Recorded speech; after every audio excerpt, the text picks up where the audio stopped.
Binahirapan ako.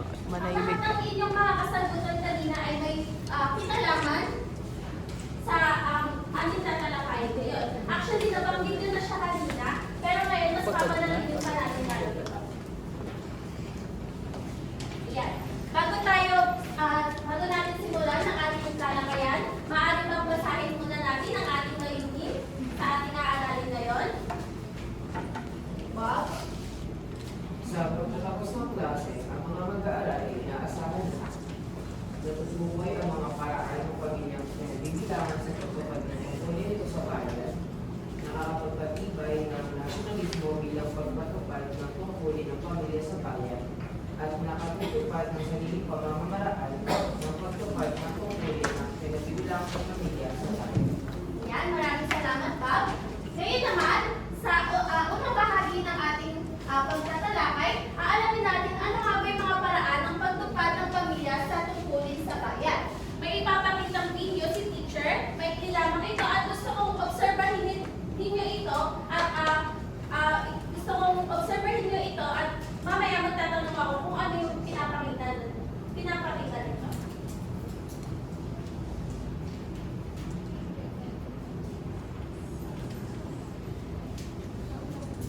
Ayan, may gusto bang maaari bang may sumagot? Kung ano yung pinapakita ng video ito? Yes? Fine. Salang pamilya. Sayang talaga sa pamilya. Yan. Tama, no? Ito ay isang paraan ng pagpapanatili ng tradisyon at kultura. Itong video na ating napanood, ito ay araw ng Kapaskuhan, na kung saan ang ating mga pamilya ay nagsasama-sama para magdiwang ng Kapaskuhan, kung saan sama-sama silang kumakain. Minsan may mga palaro pang bata, di ba? Tapos may mga exchange gift din. Kayo ba, sa inyong pamilya, ano kaya yung mga tradisyon o kultura na ipinasa o itinuro sa inyo ng inyong mga magulang? Meron po ba?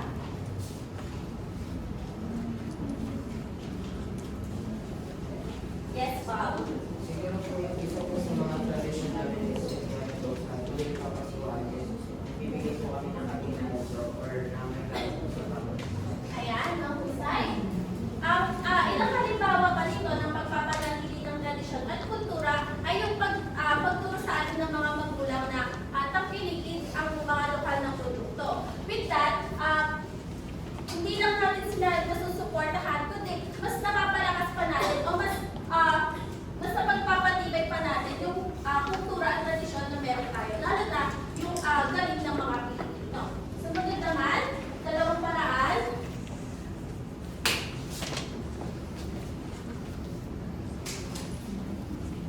Ano kaya ang pinapakita ng video na ito? Yes? Pagtulong po ng magulang sa anak sa kanyang pamilya. Yan. Maraming salamat. Itong paraan ito ay pagbibigay ng oportunidad upang makapag-aral. Tama nga ang mga sinabi niyo kanina na ang pamilya natin ay sila yung unang guro sa ating buhay na kung saan sila ang gumagabay at sumusuporta sa ating pag-aaral. Sa inyong bahay, sa inyong tahanan pa, paano kayo nabibigyan ng suporta ni mama o ni papa? Maliban sa pag-aaral. Meron po ba?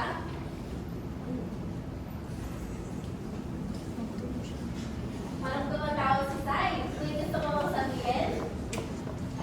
Isa po sa mga paraan na binibigyan ako ng suporta ng magulang ko is kapag Pasko, binibilan nila ako ng mga bagong mga o kaya kapag may kailangan sa school, binibilan nila ako ng mga kailangan. Tama, ano? Isa sa mga tungkulin ng ating mga magulang ay ang pagbibigay ng suporta sa ating mga pangangailangan. Ang ikatlong paraan naman,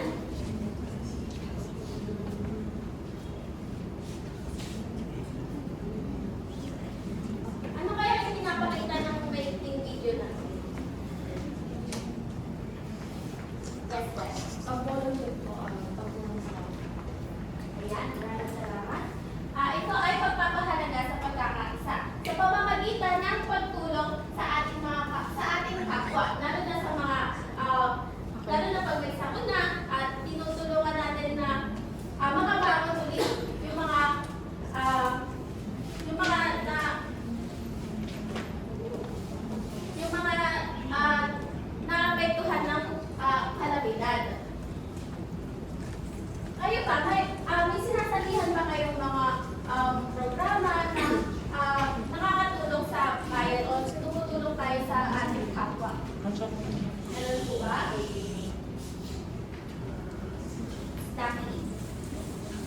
may mga nangyayaring kalamitan, yung pamilya po namin is sinusubukan mag-donate or mag-bigay po sa mga donation site sa mga kapatid. Ayan, mahusay, no? Sa ganitong paraan, tinutulungan natin silang makabangon ulit. Sumunod naman, ang pang-apat.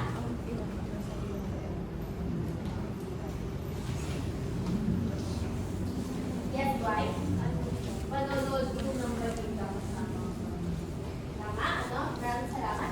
Ngayon, itong paraan na to ay pagkakaroon ng kamalayan. Ang tungkulin ng ating mga magulang ay dapat ituro sa atin na dapat may alam natin yung mga nangyayari sa ating paligid dahil may malaking epekto ito hindi lang sa ating sarili kundi sa mas malawak na epekto dito sa bayan. Dapat ay alam natin yung mga nangyayari sa ating paligid para makagawa tayo ng tamang aksyon kung kinakailangan. Sa inyong sarili paraan ba, paano nyo napapakita na may pakialam tayo sa mga nangyayari sa ating paligid? Meron po ba? Lucky?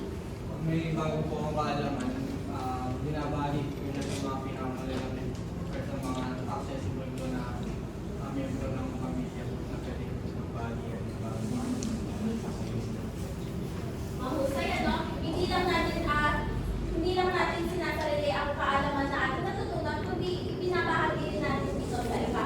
Pero, siguraduhin muna natin na tama ang informasyon na ating ibabahagi. Yes? Ano po, teacher, maganda po na binigay ko po na parang tungkulin ng pamilya sa bahay. Pero naisip ko lang po, meron po ba kayong kilalang mga model families na sa tingin nyo talagang malaki yung nabibigay nilang contribution sa bayan po natin?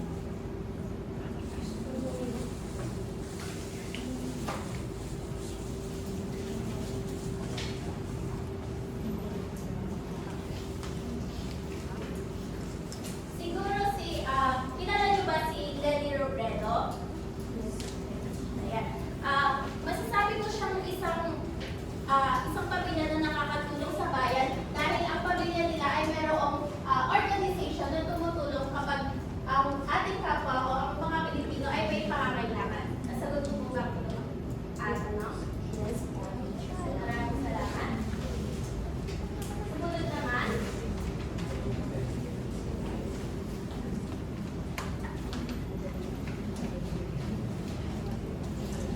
Yan. Ano kayo pinapaliwanag ng video na ito? Yes, why? Alam mo, maghahanda po sa sakit. Ayan. Tama, ano? Ito ay paraan ng paghahok sa mga programa ng pamahalaan na kung saan dapat tayo ay nakikinig sa mga programa ng pamahalaan dahil dito natin malalaman kung ano ba dapat ang gawin pag may sakuna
mag-join po sa mga rallies, especially po sa mga naganap po ngayon. Isa po bang example yun? Oo naman, dahil isa itong paraan ng pagkakaroon ng kamalayan na kung saan hindi lang natin alam kung di gumagawa tayo ng aksyon na kung saan itong paraan na ito ay nagbibigay ng katiwasayan sa ating bayan. Nasagot ko po ba ang inyong katanungan? Opo. Maraming salamat. Sumunod naman ay kapayapaan.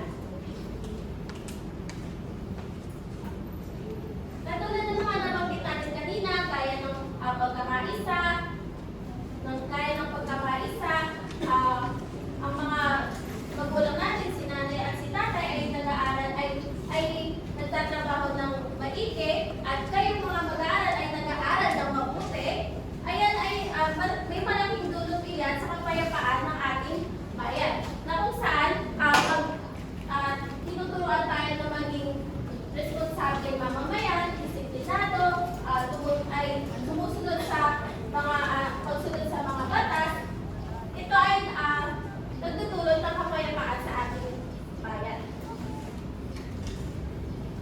Sumunod naman ay kaunlaran. Ano ang nakapansin niyo sa ating picture sa loob ng letter?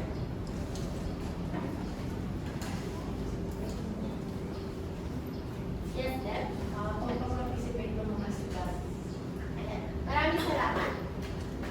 Ito ay nagpapakita ng ito ay nagdudulot ng kaunlaran sa ating bayan na kung saan actively tayong nakikilahok, actively tayong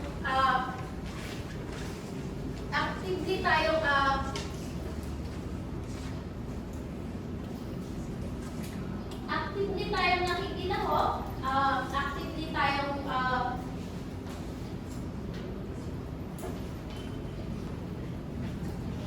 tumutulong sa ating kapwa. Nagbibigay ito ng kaunlaran sa ating bayan. Naiintindihan po ba? Focus, focus. Everyone focus. Again, focus, focus. Everyone focus. Yes po. Teachers, paano po yan? Nagising po kasi lagi si Magellan. Kaya po, lagi po kami nasa bahay lang. Hindi po kami lumalabas. Paano po namin naman nabalan itong huli namin sa bayan nilang pamilya? Kung lagi po kami nasa bahay at sila po yung trabaho lang. Ikaw bilang mamamayan din, pwede mo silang hikayatin or subukan mo silang hikayatin na ay, ma, pwede ba tayong tumulong sa ganito? Kasi nakita ko sa ating barangay na may donation drive. Tapos kapag sinabi nila busy pa sila, baka pwedeng ikaw ang gumawa ng aksyon para makilahok sa donation drive na meron sa inyong barangay. Naintindihan po. Maraming salamat po. Ang panghuli naman ay ang mga sariling paraan ng pagpapalaganap ng nasyonalismo. Una na rito ang pagpapalaganap ng kahalagahan ng mga pambansang pagdiriwang. Dito ay pinagdiriwang natin ang mga pambansang okasyon tulad ng araw ng mga bayani, ng araw ng pagtitigan, na kung saan binibigyan natin sila ng pagkakakilala o binibigyan natin sila ng magbibigay respeto sa kanilang mga sakripisyo na ginawa para sa kalayaan ng ating bayan. Sumunod naman ay pagpapalaganap ng kahalagahan ng mga bayani, na kung saan tuwing araw ng mga bayani, kunwari, Jose Rizal ay Bonifacio Day, Rizal Day, dapat ay may sarili tayong paraan para mas malaman pa natin kung ano yung mga sakripisyo na ginawa nila para sa ikabubuti ng ating bayan. Sa inyong paraan ba, sa inyong sariling paraan, paano nyo ginagawa na paano nyo mas kinikilala ang ating mga bayani?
Naiintindihan po ba? Focus, focus. Everyone focus. Again, focus, focus. Everyone focus. At ayan ang mga paraan ng pagpipad ng pamilya sa tungkulin sa bayan. Naiintindihan po ba ang ating talakayan? Opo. Naiintindihan po ba? Opo. Kung naiintindihan, dumako naman tayo sa ating gawain. Handa na ba? Opo.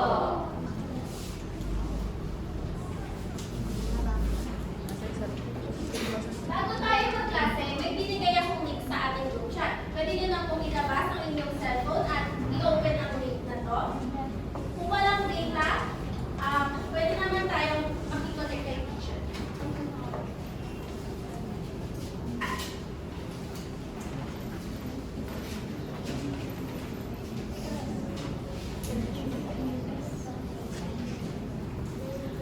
Teacher, hindi ko po mabasa yung nasa panuno. Sandali lang po.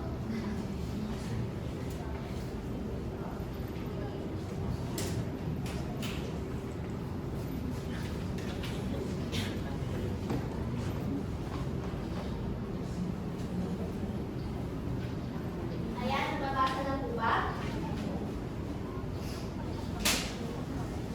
Hindi ba po, teacher, ang wait lang po ng...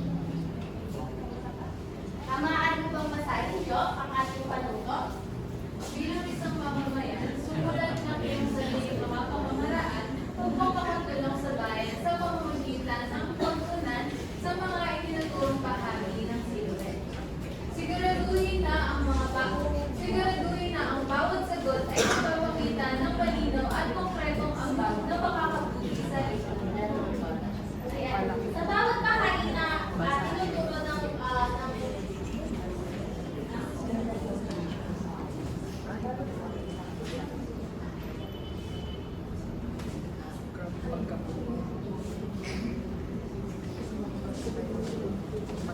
sa mga bahagi na tinuturo ng ating silhouette, makikita natin dito ang una ay ang ating utak o pag-iisip. Dito naman, pwede kayong maglagay ng mga pananaw o paraan ng pag-iisip na dapat naglayin ng isang mamamayan na sa tingin natin ay makakabuti sa ating bayan.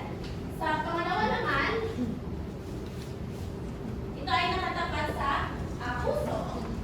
Dito naman, pwede kayong maglagay ng mga pahalaga na tinuro sa inyo ng inyong mga magulang at pwedeng damdamin na dapat naman taglayin ng mamamayan na makatutulong sa ikabubuti ng ating bayan.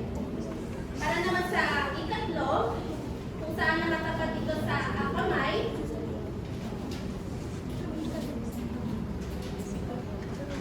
pwede tayong maglagay ng mga gawain. Kung may naisip kayo na gawain o aksyon na makakatulong sa ating pamayanan, pwede nyo siyang ilagay sa tapat ng kamay. At ang panghuli ay nasa tapat ng paa. Dito naman, pwede kayong maglagay ng mga pwede pupuntahan na sa tingin nyo ay may itutulot na kabutihan sa ating pamayanan. O pwede namang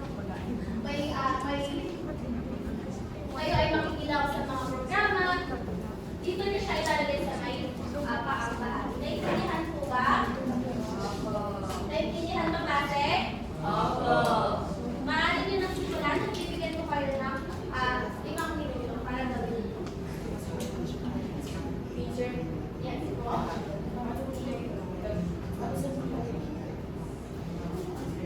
Ganito ang paglalagay ng text. Kung nakikita nyo ang cursor ni teacher, ayan. Kung nakikita nyo ang cursor ni teacher, nakatapat dito sa taas. Ayan. Kita ba? Pipindutin nyo lang itong shape na square, tapos itadrag nyo lang siya, i-roll nyo lang siya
punto.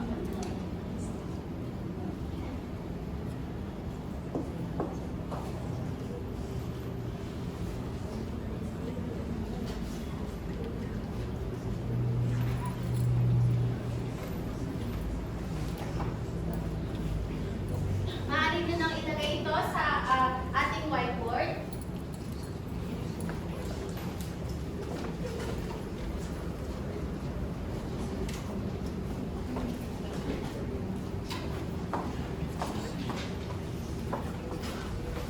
Ilagay na po.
Pagtapos ng itigil ay maaari na kayo pumunta sa stage 1.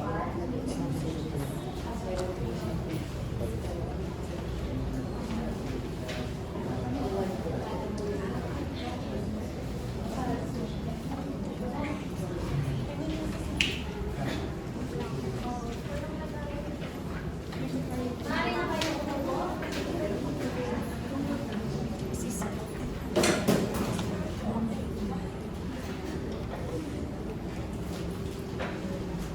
Ay maaari bang magbahagi kahit isa lang sa inyo ng inyong mga nilagay? Parang umibigay sila ako sa lagi. Ang nilagay din ng teacher is pagmamalasakit na pagmamalasakit sa mga hindi lang pagpapalag. Dahil kapag po may malasakit ako sa kako, magkakaroon po ng pangyayaran, magkakaroon po ng pagkabahay. Yan, maraming salamat. Ngayon naman, titignan natin kung talagang natutuhan niyo ang ating aralin. Nandako naman tayo sa maikling pagsusulit. Maaari niyo na rin buksan ang link na aking ibinaba sa ating screen. Pwede niyo rin i-scan ang QR code na nasa ating TV.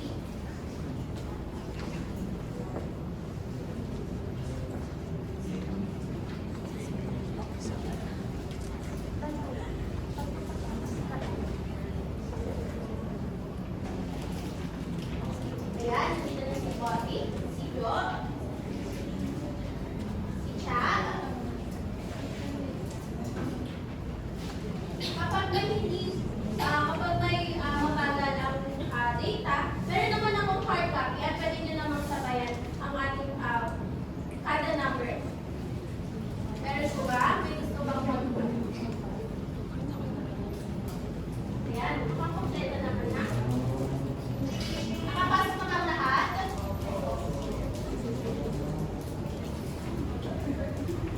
Para sa ating unang katanungan,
Lahat tayo'y mayroong pagkakaisa. Kita na iba't iba. Picture.